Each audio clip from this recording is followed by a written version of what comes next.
Hi everyone, this is Nick here, and this is my review of the anime series My Hero Academia that started in 2016, still ongoing, based on a manga series.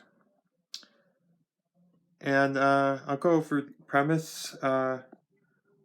Academies across the globe train their students to learn to fight crime with their powers. Izuku Midoriya, a boy born without any powers, dreams of being able to become a superhero too, but gets bullied for his unrealistic dreams. And this is like one of my favorite shows. I've already seen most of the episodes. Seasons 1 through 6. There are a couple I ended up missing. I started before I got Crunchyroll. I started watching it on Adult Swim. I recorded it. I have it recorded. Set to record on. There's whenever it comes on. In their Adult Swim block, Toonami block. I mean, so I guess it's in their Adult Swim block. And I have it set to set record new ones because I've already have Crunchyroll. I watch the older ones. When I got Crunchyroll, I started watching the backlog of 1 through part of 5 that I ended up missing, beginning like maybe the first 10 episodes of season 5. And I also saw the movies World Hero Rescue. What was the other one? Hang on. I don't remember all the names offhand, but I have seen the movies. The movies are pretty good. I think my favorite one was probably the. Let's see. What was the movies for this show? I think they have a new one coming out too. I'll have to see. Oh yeah, World Heroes Mission. That was really quite an exciting one. I really liked that one. And what else? It was enjoyable. I mean, it was kind of. I mean, it was pretty good compared to most anime movies, but I think usually like a lot of anime movies, it seems like they have some concepts from episodes they didn't use. But this was actually a pretty good movie. I mean, compared to most of them, it was pretty good and worth seeing. I saw Two Heroes as well, and I don't think I think I didn't see Heroes Rising. I'll have to see that one still. Yeah, the movies were pretty good. I think the show was better, but the movies were also pretty good. At least the ones I saw. The show was pretty good. I mean, even when I first started watching season 5, when I picked it up on Adult Swim because I couldn't watch it before I got a streaming service. I thought it was still pretty good. I enjoyed it. And I thought it was fun, but I wasn't quite invested in it because I didn't start it from the beginning. Starting from the beginning, seeing most of it, it is really quite a journey of a show. Like for one thing, characters really like when you first start the show. Like Izuku Midoriya, he's not really quite sure of himself. He's gets picked on a lot. He has no real confidence. I mean, as the show goes on, he really starts to get really confident and sure of himself, and he gets harnesses control of his power from passed on from All Might, All for One. I mean, I'm sorry, One for All. I always get confused. There's a villain called All for One. I get confused sometimes, but it's One for All. The power that's passed on between these certain heroes, like All Might, and then there were several others before him. He ended up passing on to Midoriya. It's quite nice to see. I mean, it's quite a really inspiring show in that sense. And there are other characters like that have their arcs, like Shoto Todoroki has. I won't say too much because it's for anyone who's gonna watch the series. It's a running storyline where he has issues with his father. Because of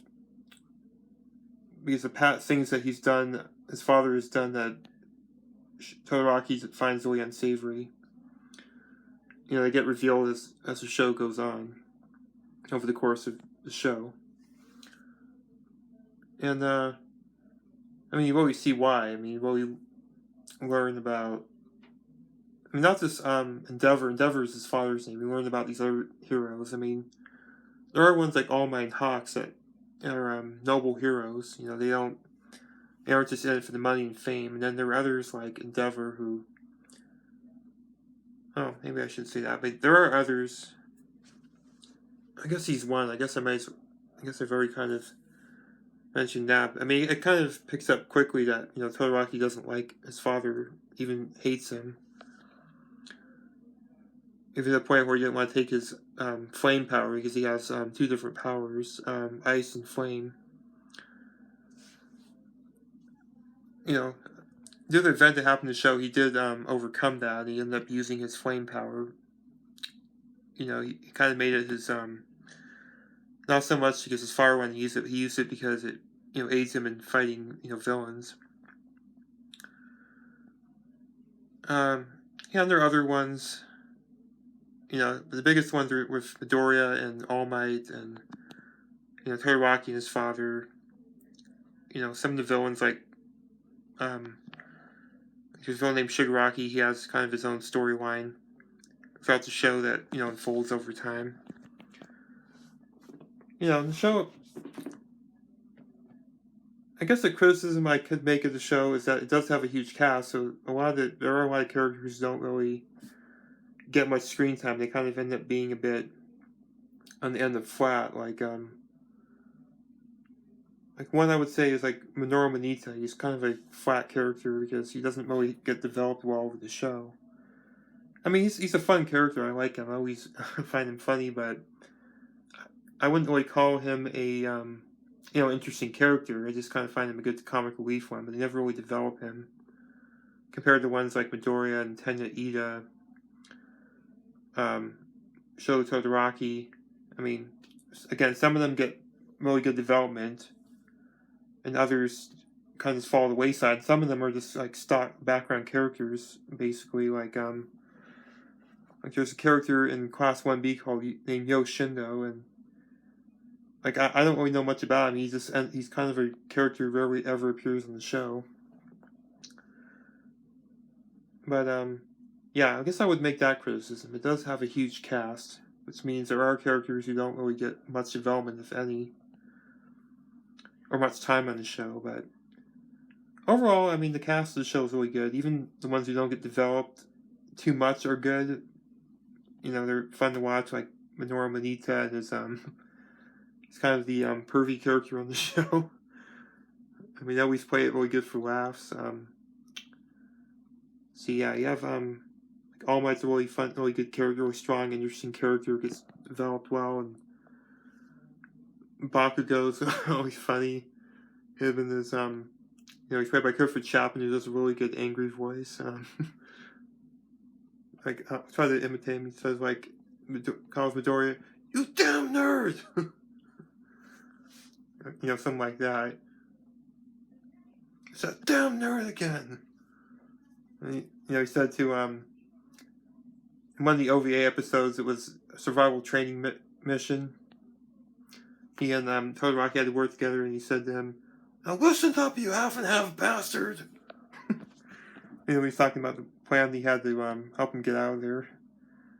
And he's kind of a hothead character. He's kind of funny. I don't know if he's really as well developed as others like Midoriya and Todoroki, but I mean, he develops later in the show, but it takes a while. And I hear a lot of people don't like him as a character. I mean, I think he's good for a laugh, but he's not one of the stronger characters compared to others in the show. Which again is, you know, a fault of having too many characters on the show, not enough time to develop them all. But yeah, I think he's funny. I like him. I happen to like him. I guess maybe I just find characters who have loud voices like Asta and Black Clover. I find them amusing. So I guess if you don't like characters who shout a lot, then you may not like him. Yeah, and then you have others. Like I'm not gonna name all of them, but there's a lot of characters in the show. But you have ones like President Mike. He's another good comic relief character. He doesn't get much development, but he's really funny. And you have Mount Lady, who actually I thought she appeared more on the show. She rarely ever appears. I have a huge crush on her. She's really quite hot. She appears very rarely. when she appears, I always have fun seeing her, but it's very rare she's ever on the show. And then yeah, you have Todoroki, he's a good character. You have Shota Aizawa, he's pretty good too. I guess he's a decent character. He's developed a little, not as much as like Midoriya and All Might, characters like that. Tenya Ida, then you have Momo, her last name is Suyu Asui, another good one. Not as strong as some on the show, it's a decent enough character. And then you have Chakra Uraraka. Probably, I don't know, the main, I mean, there are several characters in the show that occur a lot, like Choco Uraraka. I thought Suyu, I mean, I thought she was kind of the weakest one.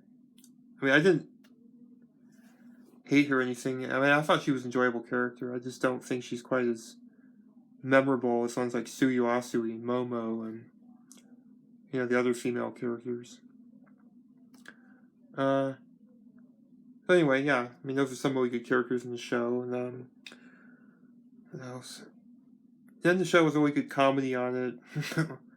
Like it plays up, like it satirizes, you know, shonen tropes pretty well. Like I'm not able to name any offhand, but I mean, if you're watching it, you'll see the kind of just at the a lot of the shonen tropes. It works in its favor. It is kind of a tropey show, so it works in its favor that it makes light of these recurring tropes. And then you have a lot of good visual comedy, like like Bakugo has these really funny, angry faces, and Normanita, whenever he starts watching, he gets this really funny look in his face, like he's drooling, his eyes are something like that. And then it has these funny sound effects, like when the characters get depressed, you know, like for example, if they don't like for example, a character named Yuga in the show, he gets captured in one of the class tournaments. It kind of makes this boing kind of sound, and then it has these purple lines like symbolize suppression. Yeah, it has some really good visual comedy and funny sound effects. You know, really good, hilarious sound effects. And the show actually has some it manages to actually balance it with some good dramatic stuff as well. You know, really good dramatic scenes, like particularly with like Todoroki's and a good relationship with his dad is a really good dramatic recurring plot, and you know, League of Villains. League of Villains, they have some really strong. You know, when they featured storylines, they were quite interesting. Especially Shigaraki. He's probably my favorite villain on the show. He's the most interesting, and you know, he has a really quite tragic backstory.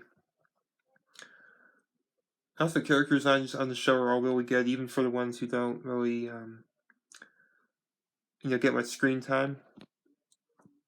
Although I mean, overall, I really like the character designs. Some of the ones for Class 1B, the other class at the school besides 1A, which I think there's only two classes, kind of oddly enough. I think they only have two classes, despite the size of the school. You know, looking like university, but they only have two classes. Some of the ones, I don't know, they were a little flimsy. Like the manga guy, I mean, it just looked I thought it was a bit flimsy. But they did play it up for laughs, so it did work. So I guess it ended up working out. Again, you know, it kind of works in the show's favor. You know, they play aspects up for laughs. But overall, the main cast of the show, you know, like Midoriya, All Might, Suyu Asui, Uraka, Chakra Uraka, Momo, then they have the best character designs, and then some of the like even the ones who don't appear too much, like Mount Lady, have really good designs. Like I said, the only couple designs I thought were bit in the a bit in the kind of flimsy end, but even they were still amusing.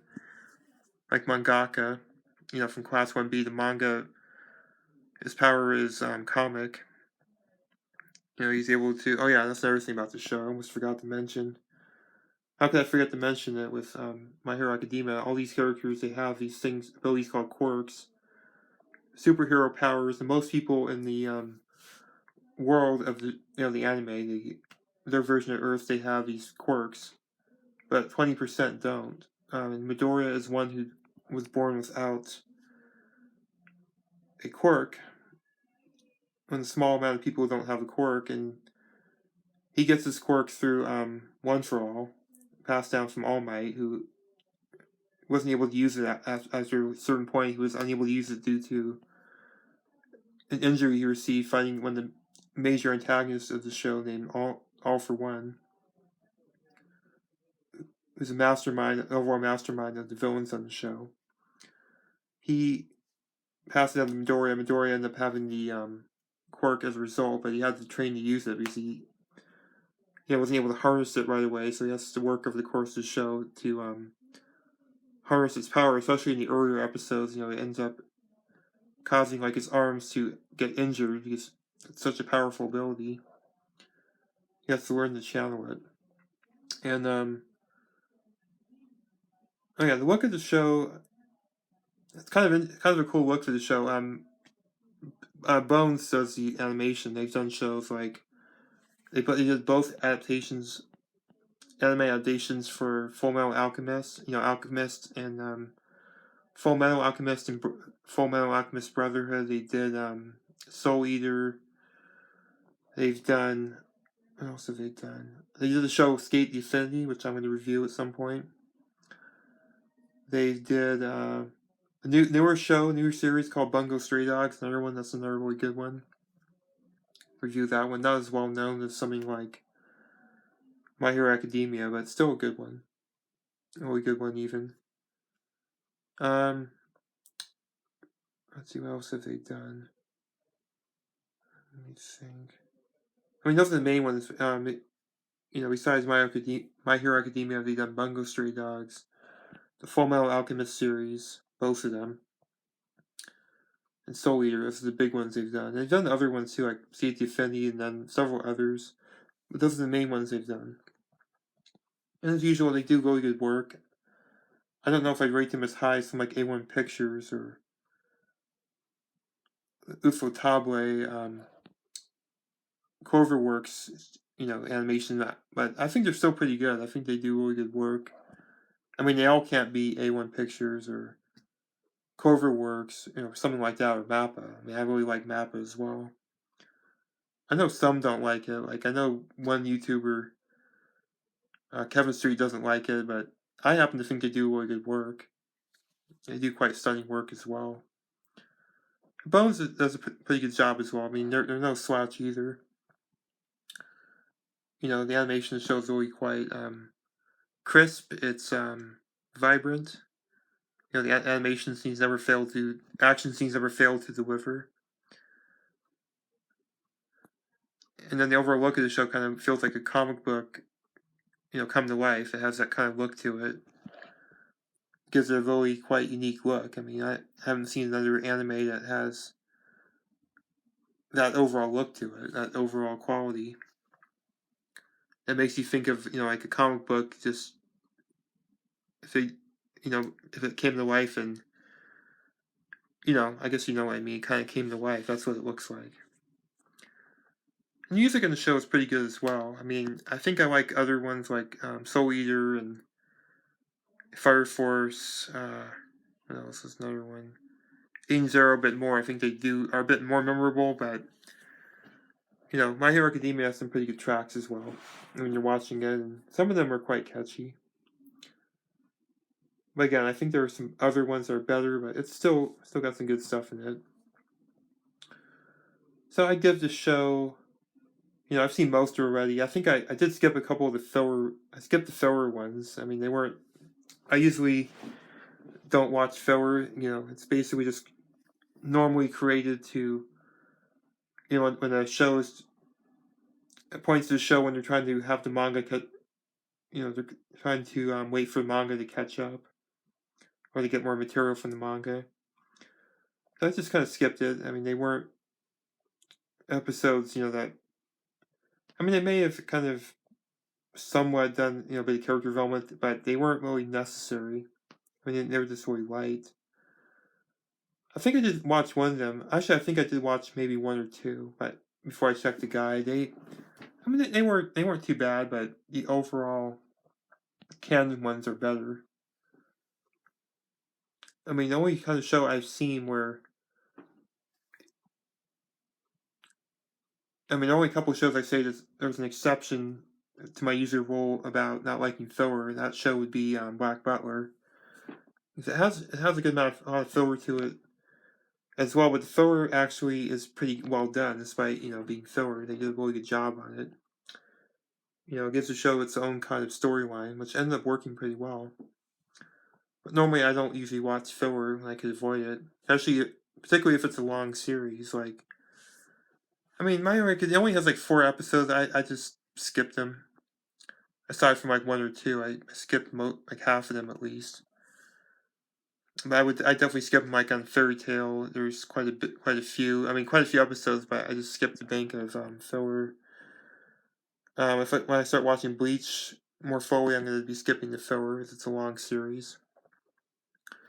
Like Naruto has filler, I have seen some of the filler, and the filler in that show really wasn't.